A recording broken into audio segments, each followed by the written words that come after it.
Hey guys, Jaryd Krause, host of the Buying Online Businesses podcast. And in this episode, we get to speak to Thomas Smale. Now, he's the founder of FE International, where they've sold over 700 businesses in roughly 10 years. Now, Thomas has been in this industry for over 20 years now. When he first started buying websites for roughly around $200 up to the 2K price range. And in this episode, we get to talk about the difference between buying a $50,000 website to buying a $50 million website. We also talk about the common mistakes that first-time website investors make. Things like buying a website only according to multiples. Things like buying a website where they've got a really strict guideline that prevents them from buying a website that may be something they're passionate about or something they can utilize their skills or knowledge that they may already have to growing the website business. We also talk about the power of building relationships and how to be in this industry for the long term and why to be in it for the long term. So if you're looking to build a portfolio of website businesses that are making you money, that can allow you to have a lifestyle and still actually enjoy this industry, be sure not to miss this episode. It's jam-packed with so many golden nuggets that Thomas was just on a roll. So go away, listen to it. I'm sure you're going to enjoy it.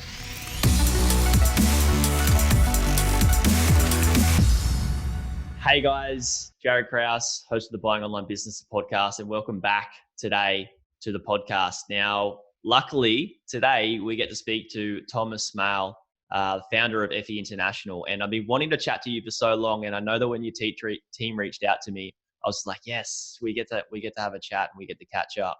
Now, guys, for those of you who don't know FE International, check them out. They're amazing at what they do. They've sold over 700 businesses.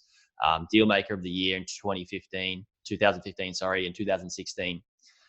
So yeah, Thomas, well done to you guys. Well done on setting this up. And thanks for jumping on. Welcome to the podcast.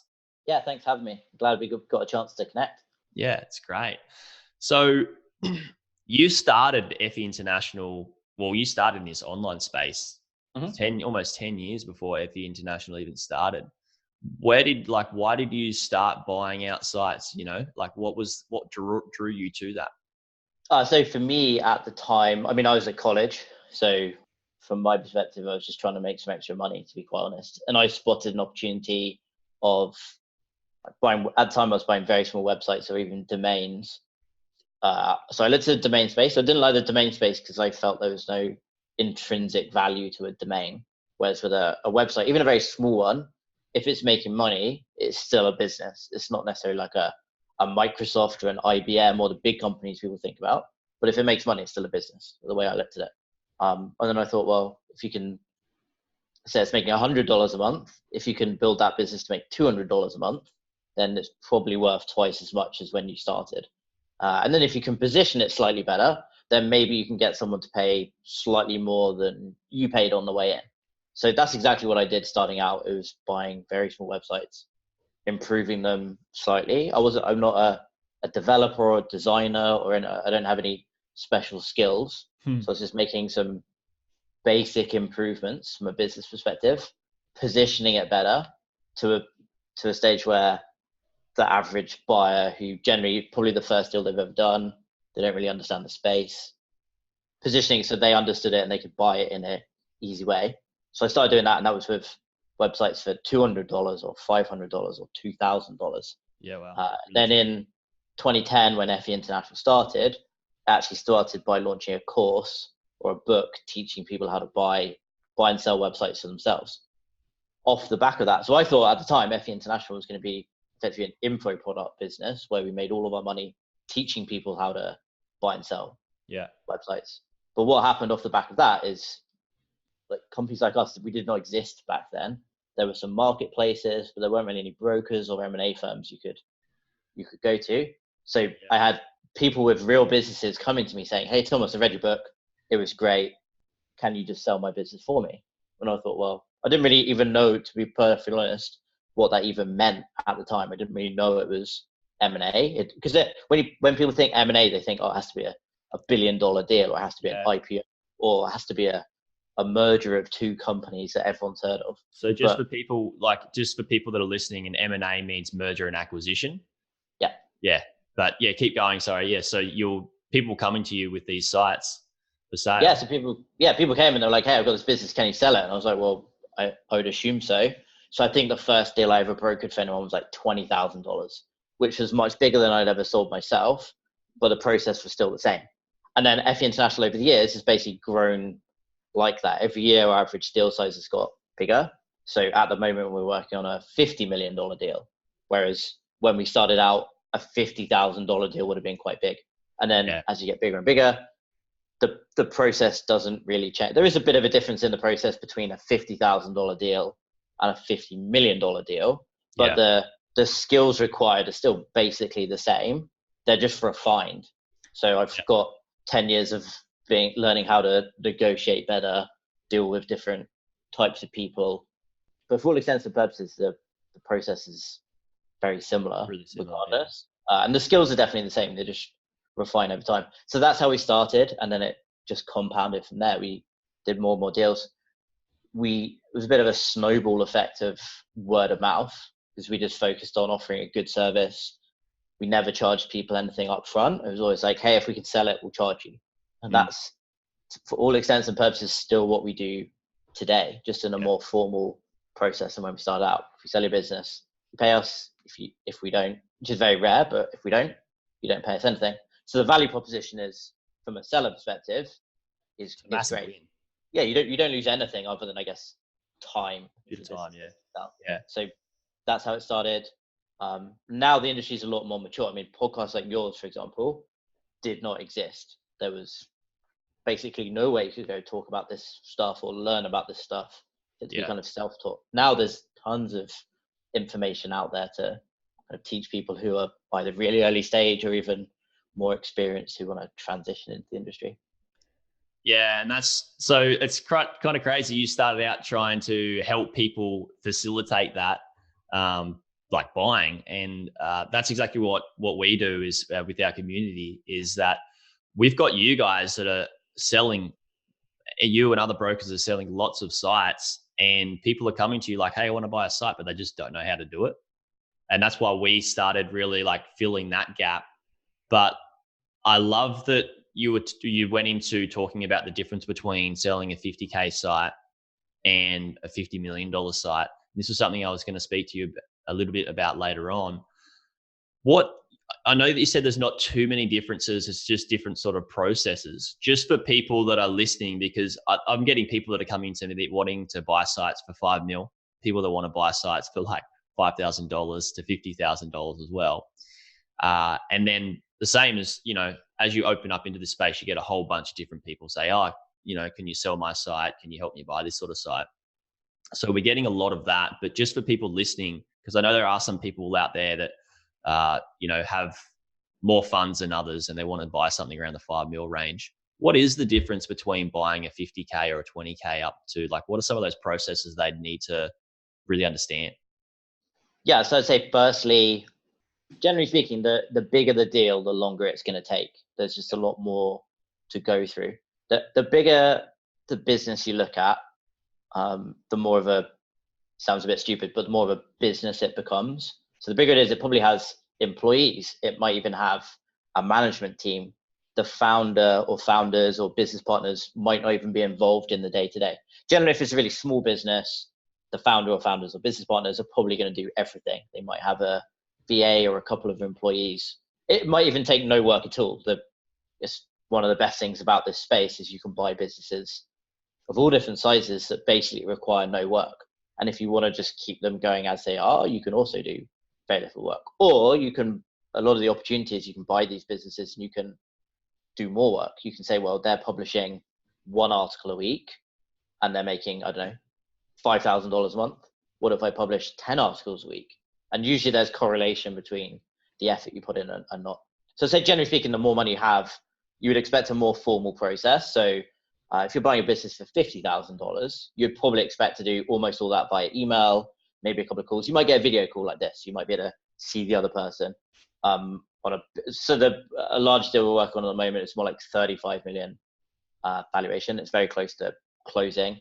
That almost all of the meetings so far have been in person. So there's phone calls in person. There are some emails, but the vast majority of it is in person. At that level, the the buyers, sellers, and us will fly around to meet the different people to discuss. If you're buying something for $50,000, it probably doesn't make sense to jump on a $2,000 flight and spend a week in a city to get to know a business.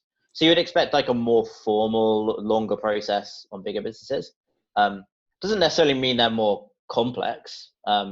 We just closed a deal that was in the 12 million range, and the business itself is super simple. It's no different from a $1,000. It was an affiliate site, no different from an $1,000 a month affiliate site that many of you have probably seen. It was just literally at a much bigger scale, much more content, more links. Yeah, that's all it was. There was nothing magical or secret about the site. It was just at scale. So the business is still quite simple. So just because you're investing more money doesn't necessarily mean you need to have more skill or less skill. Often the bigger the businesses can almost be easier to run. The smaller the business, you might actually need to know how to do everything. You might have to do the link building yourself. You might have to do the on-site SEO yourself. You might even have to write yourself. On bigger businesses, so I know in my business, for example, when I started out, I did a bit of everything. Now, I don't really do anything day to day. I definitely don't. I don't write things. So all of the things I did when I started out, I don't do anymore. And it's the same for all businesses as they get bigger. Yeah. So there's some of the things to think about. I would say it doesn't necessarily get more or less risky buying a bigger or a smaller business. I always think you should start out with something you're comfortable with and something you're interested in. A lot of people, I think, make the mistake of buying something they think is what you should buy. So they come for us, for example, and they hear SaaS businesses are the best because they have the highest valuations and they're really popular. But I can't write code, so I would personally, if I had $50,000, not buy a SaaS business to run. I wouldn't have a clue what to do, and I would probably lose all of my money. So I think it's important to focus on what you know about. Even if it's $5 million or 50,000, it doesn't really matter. You shouldn't buy something that you find. While you should still consider it an investment, it's still a business. You still have to run it. If there's the way I look at it, if there's a problem at midnight on a Sunday, are you willing to get out of bed or stop whatever you're doing to deal with that business? And if you're not, you're probably not that interested in it. And hopefully that never happens. Most businesses, particularly if you buy something more established, or even if it's smaller where there's nothing business critical that can go terribly wrong at midnight on a Sunday, hopefully that will never come up. But I still that's kind of the litmus test for me is, are you willing to make personal sacrifices to pick that business up? If so, you probably find it interesting, and that's probably something you should be involved in. What you should definitely not do is buy something because your buddy said, "Oh, this is a great niche," or you read like we publish a report every 6 months. One of our podcasts or something. Yeah, exactly. We publish a report every 6 months about the state of the market, and you might say, "Oh, well, e-commerce valuations are increasing faster than the SaaS valuation, so this quarter I must buy an e-commerce business." But that's, in my view, that's really not what you should do. Yeah, that's great. That's so much info in just that answer. And what I see people do, well, not people do, but what I suggest people do is when you're buying a business, is there's gonna be, just like in life, there's gonna be some problems. And like, why not buy something that like is not gonna drain you, even though it's an investment? Like, you don't want to be emotionally invested, but at times, even if you've got a team, at some stage, there's going to be things that come back to you, even if you own a $35 million business. So like in our realm as buyers, there's so many businesses to buy from you guys. Why would we, just choose, all right, this one is in this industry or this niche and we've heard it was good, but it's like, it really rots us to the core when we get a problem. I've noticed that when I've had that in one of my businesses, like when I first started, I was like, I don't really just want to get on and check emails and do the emails and stuff like that, customer service, because it just like doesn't fulfill me. So we really need to work that out. And I love that you talked about the difference between buying a 50K and a 50 mil business, in the sense that, when you're buying a 50 or $35 million business, is that you have less tasks to do generally, because you're you're the owner, where you got a lot bigger team, normally you can have more fun with that business. But when you're starting out at that 20 to 50K range, you're doing everything. You're wearing every single hat. And I believe for somebody starting out, I think that's a really good thing in hindsight, is like, yeah, you may not reach like the crazy amount of goals that you want to get to, like at a shorter time frame, but you're going to really set yourself up with the skills and the tools that you need to be able to cope with those high level problems when you buy a business into the $1 million plus range. Would you agree with that? Yeah, no, I think it's really important to build your skills, because what a lot of people forget is founders or CEOs or people who started the company early on who are now not doing all of those tasks. That doesn't mean they started out not doing those things. Yeah. So the tasks I did 9 years ago or 10 years ago are not what I do today, but that doesn't mean I still don't know how to do them or they're not important. I still have a team who are working on those things. And I've hired them because quite honestly, they're better at that than I am. The vast majority of things in your business, and this is something that is easier if you buy because you don't have the ego associated to, hey, I built this. But if you build something yourself, you feel like you're the best person at every single task internally. But I mean, in reality, for me, say probably 99% of things, I'm not the best person to do them. So I don't do them. So that's definitely something to think about. But it is important to have at least this is my view as someone who invests my own money in the industry as well. I do think it's important to have an understanding of everything.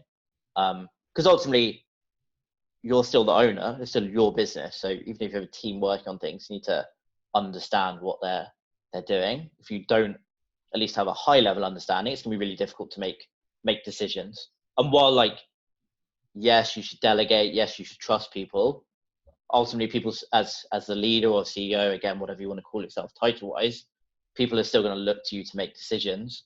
And if you have no clue what you're looking at or talking about, then you might make the wrong decisions. Or even if you make the right decision, the team aren't going to trust you because they're going to say, well, you don't know what you're talking about. He's never even logged into WordPress. He's never even he doesn't even know what Google Analytics is, or he doesn't know how to program. So they're the kind of things to think about. But no, I agree with you. I think it's really important to build out your skill set. Doesn't mean you can't still hire people or take over a business that has people, but I mean, get involved, kind of learn what they do. Like you said, if you're buying a business that has like tickets or emails coming in, even if you're not that interested, just answer a few of them. Yeah. Maybe once a month, spend a couple of hours answering support tickets. And what you'll find is that, because I still do this in my business, sometimes if team are on vacation, sometimes people email in and they find me working on a deal and they're really surprised and saying, well, hey, why is Thomas doing this? And Ismail does this as well, my business partner. We'll try and jump in maybe on like one deal when someone's on vacation as cover. And we find just by the process of actually going through our service ourselves, we spot things that can be improved. Yeah. And ultimately, as a business owner, the bigger your business gets, if you can improve, so we have about 40 employees now. If I can improve everything everyone is doing by 1% or 5% or 10%, the overall is huge. It's massive. Compared to if I could double my own productivity, which is probably impossible. I mean, I've tried. I don't think I can double my productivity. So that's the way you should look at it. It's like, how do I improve everyone in my team? And one way to do that is actually doing it yourself. You don't necessarily have to be an expert to spot things that can be improved. And what you'll find with most team members, even the best intentioned, are not going to proactively change processes. A lot of them will be like, well, this is my job. I'm paid to do it in this way. Therefore, I'm going to do it in this way. It's only when you jump in as an owner and you say, well, hey, why are we doing it like this? And they say, well, I was told to. It's not necessarily the best way to change those processes. Like if you go through it, you can change those processes and systems to really tighten up their time by maybe, you can't halve your time, but maybe you could like take 5% out of each of their processes and systems. And that 5% adds up to like, with a bigger team, you can add up to like 500%.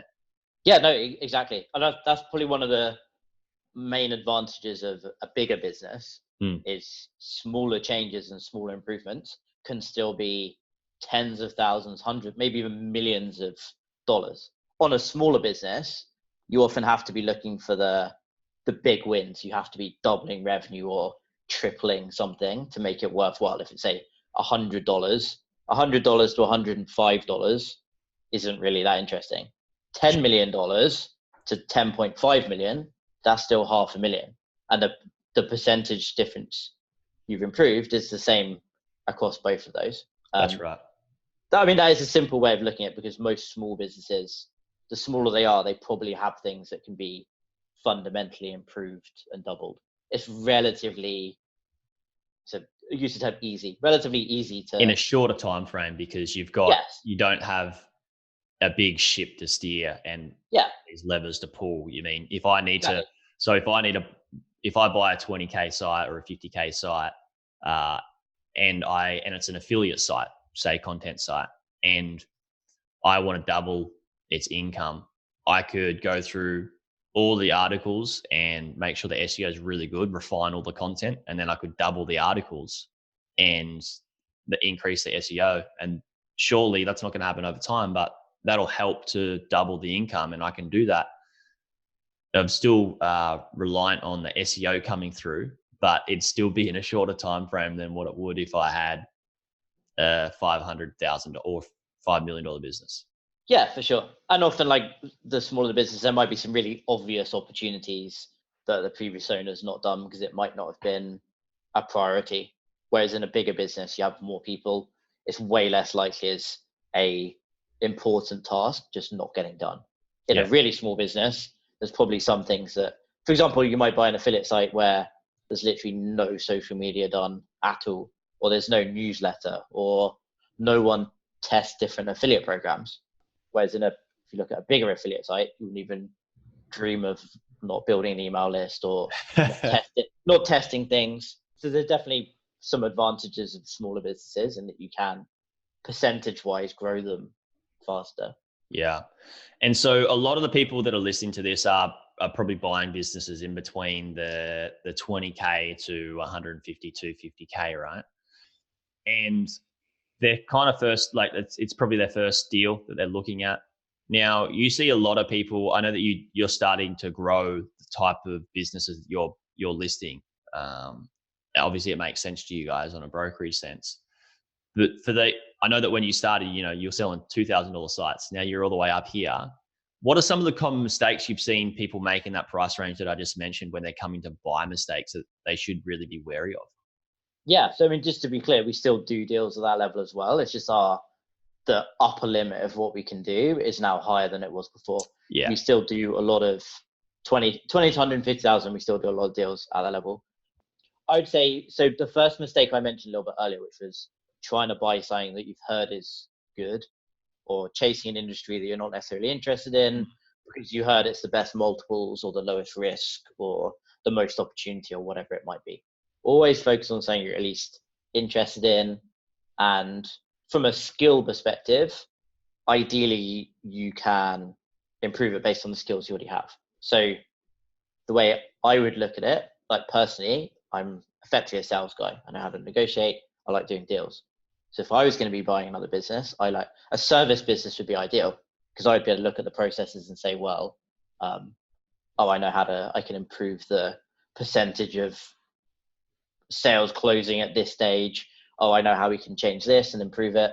If I was looking at a software business, yes, I might not be able to write the code, but I might be able to say, well, actually, what if we can increase the prices, and if we can just position it in a better way to persuade people to pay $500 a month, not $50 a month for the same product.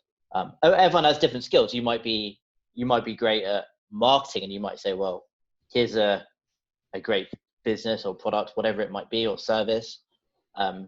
It's really profitable and lucrative, but no one's buying it. So I'm going to use my marketing skills to improve it and get more people to be talking about or buying this product. So always look at your own skills as well. It's a combination of what you're interested in and what you're good at, and applying that to a business and then improving it. I don't think it's ever, even if you're really interested in something, I wouldn't buy it if your skills aren't going to be compatible with that business, because it basically just means you're going to have to hire people to do everything. So that's probably the first mistake people make. I say the second mistake people make is they will not communicate or try to build a relationship with the M&A firms like us. A lot of people almost feel like embarrassed or intimidated for it to be their first deal. I mean, and this is what I say to every buyer I speak to. Like our team, that they want to sell you a business, but their incentive is to sell you a business and then you to do really well and come back again. We've been in business nearly 10 years. We haven't been here for 10 years because every single person we've ever sold a business has been scammed or ripped off or lost all their money. Yeah. I want you to buy a business for 50,000 and be like, hey, Thomas, this is amazing. What can you sell me for $1 million? So if you're transparent with the team, and this applies to all the other companies out there, it's not just us. The more information we know, the more relevant businesses we can put in front of you. If we know you only have $100,000 and you want to buy an affiliate business that relies on SEO for traffic, there's no point. We have no reason to sell you or send you information on a $20 million software business. It's a waste of your time. It's a waste of our time. So I'd say make the effort to build a relationship with the company you want to work with, or all of the different companies. I love this. If you get the opportunity, I mean, we do a lot of events. We go to a lot of conferences, a lot of events. I like to meet people in person. And I'd say some of our most successful buyers or sellers as well have made the effort to come meet us. That does not mean I would not suggest jumping on a plane from Sydney to San Francisco to come buy me a coffee. Like, you obviously can, and I'll happily go do that. But if you try find an industry conference that's relevant, and I think conferences are, even if you're an introvert, I'm a natural introvert, but I go to conferences. They're an important part of our business. Find a relevant conference and speak to relevant people and try build those relationships. So you first have the relationship, you have the trust. And also you might meet relevant people. A lot of first time buyers we work with have brought in like either partners or people they've met. They might be, I don't know, their friend is a marketing expert and their other friend is a developer. And then they'll help them in the due diligence process.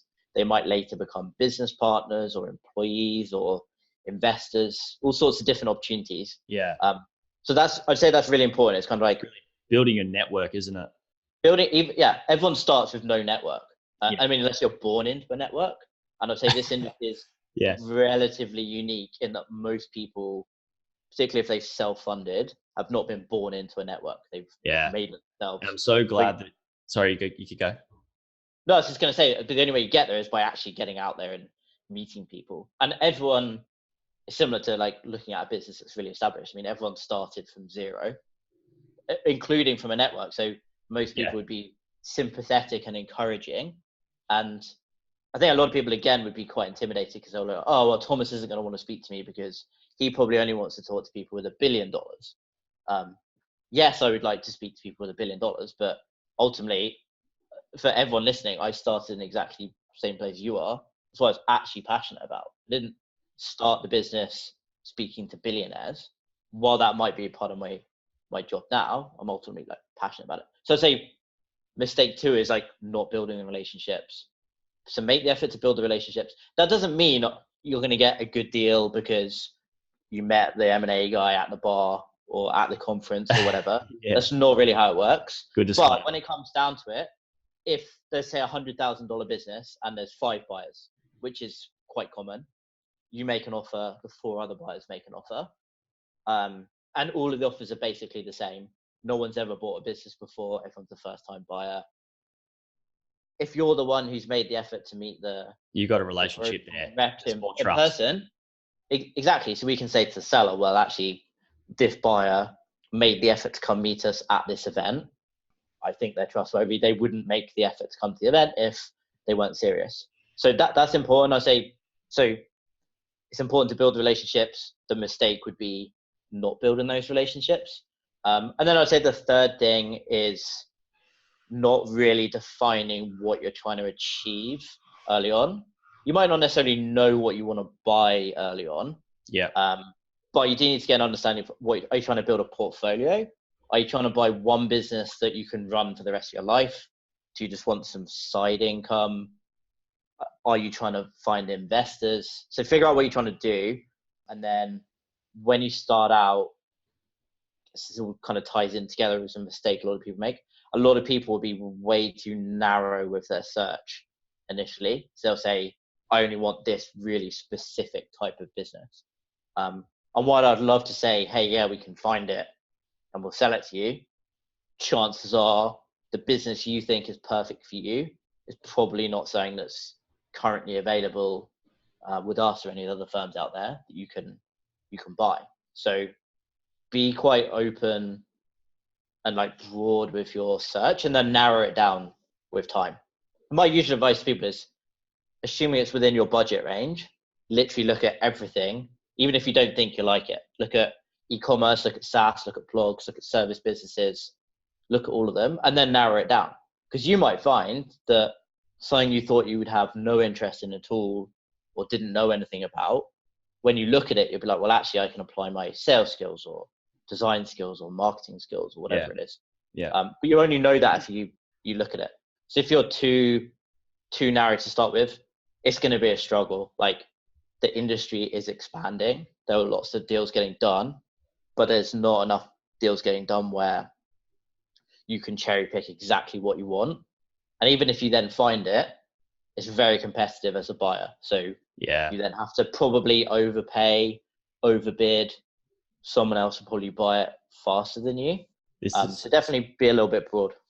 This is something that I bring up with people that come into my community. Is I get them to fill out a specific set of guidelines, and sometimes they come back and it's like so tight, and you're like, look, like you might be waiting 7 years to find something like this, and they also fill out their goals and stuff as well. And we get them to do that. And I say, look, so these are your goals, and you want to achieve those goals by buying this type of business. But realistically, that strategy is not going to allow you to achieve those goals with that type of guideline. And one of my mentors, he's an amazing mentor. And he says, always never change your goal, always change your strategy.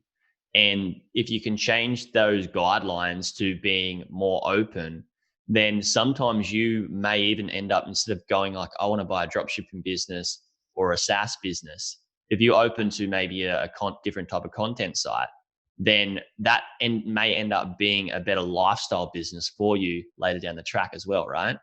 Yeah, and the thing with a content business is, what we find is a lot of people end up buying a content business when they didn't think they wanted it, because it will come up in a completely random niche or industry that they like. So we before worked with a guy who ran a retail store, and he mostly sold like outdoor products, equipment like camping gear and stuff like that. And then years ago, we were selling a blog about kayaking, and he was like, well, actually, I go kayaking every week. I know this industry. He thought he wanted an e-commerce business. He thought he wanted to buy a business selling the kind of products he did already online. But then he found a blog talking about kayaking. That would probably not have been in his initial criteria to us, but it was a perfect fit. And then there's some much more generic industries and niches I'd say much more people are interested in, like travel. If there's a travel blog, the vast majority of people in this industry have an interest in travel. Yeah. So that would mean that it's way too wide. Exactly. So probably 90% of people would check the box of, yes, I'm interested in travel, or have been on a plane, or would like to travel more. Say content sites generally, you never know what's going to come up. There might be something you know a lot about or really interested in. And even if you're not writing the content yourself, it could still be an interesting business for you to run. Even if it's just a side income, that doesn't have to be the only business you ever buy. I think you should always look at your first deal as a stepping stone to your next like big deal. I agree. Use that first one to learn the process. Make sure you do a good deal. Don't necessarily focus on. So this would be one mistake that I didn't mention, but I'd say the fourth mistake, and I see this a lot, is buyers who focus purely on trying to get a really good deal on paper. So they'll think, well, there's no way can I possibly pay more than a X multiple. And there's so much different information and data out there about what valuations are. Yeah. a lot of people are, oh, but this blog post told me that multiples are 2.5 times trailing 12 months profit. And this one told me it's 4 times. Therefore, I'm not going to pay any more than 2.5 times. Some of the best deals I've ever seen buyers do and then become extremely successful, they've paid multiples much higher than that because they've spotted something or they know that it's a good business. So they're willing to pay more. Those buyers who are purely focused on price, particularly when they're starting out, because you don't have enough data. If you have a portfolio, if you have 100 sites and you know that a particular business is going to behave like whatever, you know how much it's likely to grow, you know how much it's going to cost you to run. Yes, there may well be a limit to the multiple you can pay for that to be practical. But when you're starting out, you don't know. So definitely avoid kind of limiting yourself offer-wise based on the multiple. Because if you pay, let's say, 5 times annual profit for a business, that to a lot of people that will be like, whoa, that's way too high. But then if you change something, and I've seen this before, I mean, I've done this with my own buying. If you say it's an affiliate site and you negotiate suddenly you get double the CPA or double the percentage, then you've effectively doubled the size. You've not paid a 5 times multiple, you paid a 2.5 times. Yeah. So all of the other buyers have ignored that business because it's too expensive or the multiple's too high, and you've just got yourself a great deal. So that's definitely a mistake buyers make, first-time buyers. A lot of them come in and they try and... I see this all the time. This is probably going to sound arrogant or maybe like overly confident, but it's highly unlikely you're going to out-negotiate some of the biggest M&A firms in the industry to get yourself a good deal. It's just not going to happen. Especially on your site, right? Like, seriously, let's be honest here. If you bought multiple businesses, then you probably have more leverage because you can say, well, my $1 million is better than the first time buyer's $1 million because they've never bought anything before and you know I'm going to go through the deal. But when you're starting out, I definitely don't think you should focus just on price or the multiple. Just focus on buying a good business. Well, I see this all the time. You know, like you get like people that come to me like, yeah, I want to buy something that's like 24x. I'm like it's the same strategy. It's a guideline that's just going to restrict you. And there's opportunities everywhere in a business. Even a 20K business to a 50K business, there's so many opportunities in that. And this loops back to what you were saying before, is like when you buy something that may have a higher multiple, but it's within your passions, your interest, you're going to drive that a bit harder. And you're going to wake up with more energy and passion to put into it. And then also when you have a skill that you can learn, then, or you already know, like you say, you're really good at SEO, or you're really good at writing content or marketing, like general online marketing, then you're going to be able to use those skills to grow it. And it's better. This is what Warren Buffett says. And I've said this a few times. It's better to buy a good business at a fair price rather than a fair business at a good price. Yeah, I think I like that quote as well. So it definitely makes sense. Particularly, this is like very specific to your first deal. Yeah. As you become more experienced, there's definitely an opportunity, not necessarily to get better deals, but you're going to start to have an understanding of what's good, what's bad. But generally speaking, this is a very general point. This is not necessarily a fact, but in general, the higher the multiple, the higher quality the business. So if you're, say, looking at 24x, yes, there might be some options out there, but they're probably going to be the lowest quality businesses. So ironically, they usually get bought by the most experienced buyers. Let's say it's a blog and it has a PBN. A lot of people, if you're a first-time buyer and you don't know anything about SEO, that's probably quite high risk. And a lot of people say, oh, this is a scam, or you shouldn't sell these businesses. We do, and I know there's others that do as well, as long as it's disclosed. Because there are some experienced buyers who see that as an opportunity. They say, well, I can buy this business at 24x. It is high risk. But if I then replace those links with higher quality links, there's no longer a PBN. I now have a business worth, say, 36x using the same calculation. So often the higher risk businesses have the lower multiples, and risk is really reflected in the multiple and the valuation. That's right. More experienced buyers should buy those. If you're less experienced, you should probably be paying a higher multiple. Margin. Because it's going to be a more stable business in general and require less skill. There's less risk that you're going to get that call at midnight on a Sunday. Yeah, and those businesses that are a little bit more risky, like the more that you are buying businesses, say you buy a second one, like it looks like a problem when you're first, like a PBN looks like a problem when you're first buying a site, right? But what most people don't realize is that problems are just opportunities, but they're in disguise. And when you've started buying more sites and you've been in the space longer, you start to see so many more opportunities. And this is what I teach into my community is like, I want to loop back to so many things that you said. And I know we're running out a bit of time here, but like the point where, buying a business that how you can grow it.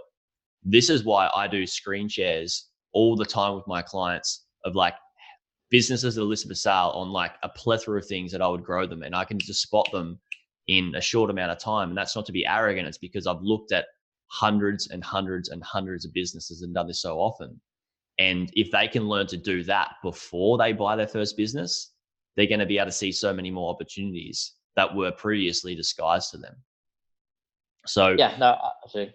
One more thing I want to touch on that was just absolutely brilliant that you brought in, and we talked about this before we even hit the record button, just for everybody listening, is that we talked about we're not really in the business of just selling businesses and making money. We're really in the business of building relationships. And I think if anybody, Thomas, can get anything out of this episode, is that building relationships is the utmost important thing, whether you're going to seminars or speaking to brokers. And yes, brokers want to sell you businesses, but they also want you to succeed. And I remember when I bought my first business, I was such a small fish. And I still like to consider myself a small fish because I'm always learning. But I was really daunted by speaking to sellers that were selling these businesses for millions and millions of dollars. And here I am like trying to buy something for 15,000, 20,000. And guys, if you can overcome that and realize that these guys are in business for the long term, like you said, Thomas, and it's not just FE International, there's so many other brokers out there. They're in it for the long term and they want to build a relationship with you. And the reason this is really good for them and for you is that if you buy a great business, and it doesn't just mean, oh, hey, I want to come back and buy another business. It means if you buy a great business and you can grow it, then you can also use that same broker to sell it. And they're going to win from that transaction. There's going to be so much more trust gain. And then you can buy another one. And you may, I know people that only stick to just like, I'll only buy businesses from Thomas at FE International because, and same with other brokers, because that's what they've built up a good relationship. They don't need to go anywhere else. And it's such a great transaction and win because the relationship is the most important part here, I believe. Yeah, I think definitely if you look at the industry, you have to take a long-term view. It's not, I think a lot of people have the misconception, and this is something that we're trying to fix, to be quite honest. Like the industry does have a bad rep. I think sales in general, if you look at like real estate, a lot of bad realtors have a bad reputation as well. For us, we want to be here for many years to come. Once you complete a deal with us, yes, that might be the end of the transaction, but that doesn't mean it's the end of the relationship. A lot of the people my wife always laughs at me because I spend a lot of my time working and I'm constantly at conferences, and I generally describe people as friends. So I'll say it's a friend, and she'll say, well, is that not a client? That's someone you've worked with. I'm like, no, they bought a business 5 years ago from us, or they sold a business 2 years ago. But that doesn't, in my mind, that doesn't end the relationship. You still know that I want them to do well. It's not the worst thing that could happen to me is if you came up to me and say, hey, Thomas, I bought a business for $100,000. How's it going? Oh, it's dead now. I don't like that. Yes, we got paid. Great. But that doesn't, I want you to, like you say, grow that into $1 million business. Tell 10 of your friends about it and come and buy more or sell it. That's what I want. That creates long-term value for me. One-time transaction where you don't do very well doesn't benefit anyone. Yes, some people get paid. That doesn't create long-term value. Yeah. Wow. we've covered so much just in like, I had like so many things that I wanted to speak to you about and so many questions and stuff, but I guess maybe we'll have to do this again because we are running out of time. And I just want to thank you so much. I really do appreciate your time. And it was really good to have you on and chat. Yeah, it's been great. Thanks so much for having me. So where should everybody go? Should we just put in one URL, or do you have other things that people can go and find out more about you guys? Yeah, I'd say like the best thing to do, go to the FE International website. Pretty easy to navigate. If you like written content, we have a blog. Have a read of some of the content we've got on there. You can look at it if you're a buyer or a seller. If you're interested in buying a business, you can navigate to that section. We have an ebook or like a kind of a free course teaching people how to buy if you want some more information. If you're interested in selling, we do free valuations. All of the team, like all very active on social media. Personally, I'm at events a lot. So if you ever want to meet, you can usually find where we are if you follow us on social media. And like I said, don't be intimidated to reach out to me. I love the industry. I don't care if you have $10,000 or $1 billion. I'd love to chat. I'm always happy to help. So that's what I'd suggest. Yeah, social media, read the blog, sign up to our email list. We keep people updated and go from there. Yeah, excellent. And so I have gone through that little PDF guide. There's some great nuggets in there. So guys, go away and grab that at FE International. And talking about great nuggets and learning the process of buying a site, like we didn't really talk about due diligence at all, but like it's so key to ensure that you're vetting businesses right. We talked a little bit about the start, but guys, if you want to learn more about how to vet businesses and do due diligence, like I've got some free resources, like a due diligence framework, website evaluator tool, all that sort of stuff. Just grab some of these from my site. You go to buyingonlinebusiness.com/free resources, grab those, grab as many resources as you can, learn as much as you can, grab some from FE International and Thomas, and really get yourself started, because this isn't about getting a little bit of information here, a little bit there, and they're just trying to do this overnight. Like we said, it's a long-term game. So again, guys, thanks so much for listening. That's it for this episode. If you did like this, can you please go away and subscribe and then share with me by leaving a review what you actually liked about this, so I can get more guests like Thomas come on and talk about more things that are actually pressing issues for you wanting to buy businesses. Like, please build a relationship with me too, guys, because I'm about this as well. This is what I'm all about. So thanks again, guys, and I'll speak next episode.